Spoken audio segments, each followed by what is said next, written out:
విధులకు ఆటంకం కలిగించే విధంగా ప్రవర్తించి తాను ఎవరో తెలుసా అని వార్నింగ్ ఇచ్చే ప్రయత్నం చేసింది. మంగ్లీతో పాటు ఆమె సోదరి ఇంద్రావతి కూడా అక్కడ ఉంది. ఇదే కాకుండా డ్రగ్స్కి సంబంధించింది ఇప్పుడు ప్రధానంగా చర్చకు వచ్చింది. మందు ఓకే, కానీ మందు అంటే అది ఫారెన్ లిక్కర్ కొంత ఉంది, ఇండియన్ లిక్కర్ కూడా ఉంది, కానీ పర్మిషన్ లేకుండా ఉన్నాయి.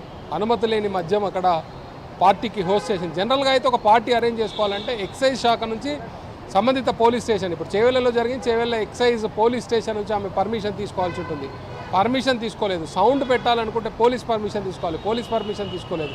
ఇవన్నీ ఒక అయితే అందులో డ్రగ్స్ కూడా సరఫరా జరిగింది అనేది ప్రధానంగా పోలీసులు భావిస్తూ ఉన్నారు. ఈ నేపథ్యంలో ఎస్ఓటీ పోలీసులకు ఈ సమాచారం అంది. సైబరాబాద్ ఎస్ఓటీ పోలీసులకు సమాచారం అందడంతో రైడ్ చేశారు. రైడ్ చేసిన సందర్భంలో ఈవెంట్ ఆర్గనైజర్ ఎవరైతే ఉన్నాడో ఈవెంట్ ఆర్గనైజర్ దునే మెఘావత్, ఈయనే ప్రధానంగా ఈ ఈవెంట్ అరేంజ్ చేశాడు. డ్రగ్స్ కూడా వీళ్ళకే సప్లై చేశారు అనేది తెలుస్తోంది. ఆయన ద్వారానే డ్రగ్స్ వచ్చిందనేది పోలీసులు అనుమానిస్తూ ఉన్నారు. ఈ నేపథ్యంలో ఇది మందు పార్టీ మాత్రమే కాదు, లిక్కర్ పార్టీ మాత్రమే కాదు, ఇది డ్రగ్స్ పార్టీ అని కూడా పోలీసులు అనుమానించి అందరికీ చెక్ చేశారు. చెక్ చేసిన సందర్భంలో ఒకరికి పాజిటివ్ వచ్చింది. అంతకు ముందు కొంతమంది వెళ్ళిపోయారు, వాళ్ళకు కూడా పాజిటివ్ ఉండుందేమో, వాళ్ళంతా ఎస్కేప్ అయ్యారు అనేది పోలీసులు అనుమానిస్తున్నారు. ఈవెంట్ ఆర్గనైజర్తో పాటు ఆ వెన్యూ ఇచ్చినటువంటి శివరామకృష్ణను A1గా చేర్చారు. A2గా సత్యవతి అలియాస్ మంగ్లీని, A3గా దామోదర్ రెడ్డితో పాటు మరికొంతమంది పైన కేసులు నమోదు చేసిన పరిస్థితి ఉంది. డీజే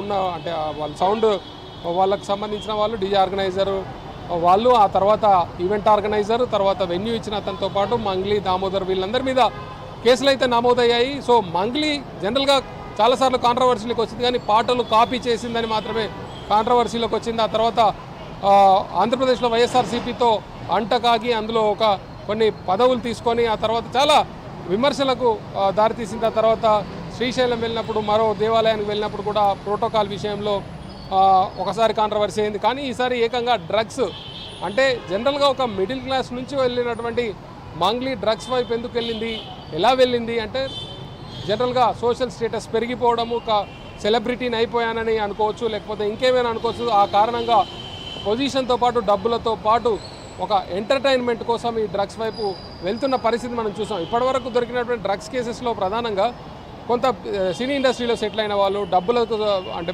బేసిక్గా మనీ బాగా సంపాదించిన వాళ్ళు, ప్రొడ్యూసర్లు అనే అనుకోవచ్చు, లేకుంటే మిగిలిన వాళ్ళు ఉండేవాళ్ళు. కానీ ఒక బిలో మిడిల్ క్లాస్ నుంచి వెళ్ళినటువంటి మంగ్లీ ఈరోజు డ్రగ్స్ వరకు వెళ్ళింది అనే విమర్శ ప్రధానంగా వినిపిస్తూ ఉంది. మంగ్లీకి సంబంధించి మొదటి నుంచి కాంట్రవర్సీస్ ఉన్నాయి.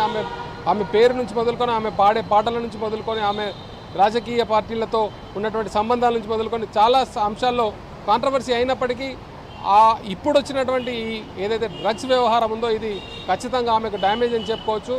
సో మరి ఈ డ్రగ్స్ ఎక్కడి నుంచి వచ్చింది, ఈవెంట్ ఆర్గనైజర్కి ఎవరు డ్రగ్స్ తెచ్చి ఇచ్చారు, ఆ డ్రగ్స్ ఎలా సరఫరా అయింది, ఈ ఈవెంట్లో మంగ్లీ తెప్పించిందా, ఇంకెవరైనా ఈవెంట్ ఆర్గనైజర్ నుంచి తెప్పించుకున్నారా అనేది కూడా దర్యాప్తు చేస్తూ ఉన్నారు. బేసిక్గా ఈ ఎక్సైజ్ యాక్ట్లో ఉన్నటువంటి కేసు కాబట్టి బెయిల్ ఇచ్చినప్పటికీ ఈ కేసుకు సంబంధించి డ్రగ్స్ అనేది ప్రధానంగా ముందుకొచ్చింది. కాబట్టి ఈ డ్రగ్స్ ఎక్కడి నుంచి వచ్చింది, ఎవరి ద్వారా తీసుకొచ్చారు, ఇప్పుడు మంగ్లీకి దీంతో ఎంతవరకు సంబంధం ఉంది, వాళ్ళ సోదరి ఇంద్రావతి ఉంది, ఈవెంట్ ఆర్గనైజర్ ఉన్నాడు, దామోదర్ ఉన్నాడు, వీళ్ళందరికీ ఏ మేరకు ఈ కేసుతో సంబంధాలు ఉన్నాయి, డ్రగ్స్తో ప్రధానంగా సంబంధాలు ఉన్నాయి, తెస్తే ఎక్కడి నుంచి తెచ్చారు, ఎవరి ద్వారా డెలివరీ అయింది. చాలా రోజులుగా ఈ డ్రగ్స్కి సంబంధించిన దానిపైన హైదరాబాద్, సైబరాబాద్కు రాచకొండ కమిషనరేట్లలో, అంతేకాకుండా తెలంగాణలో కూడా చాలా స్ట్రిక్ట్గా ఈ డ్రగ్స్ను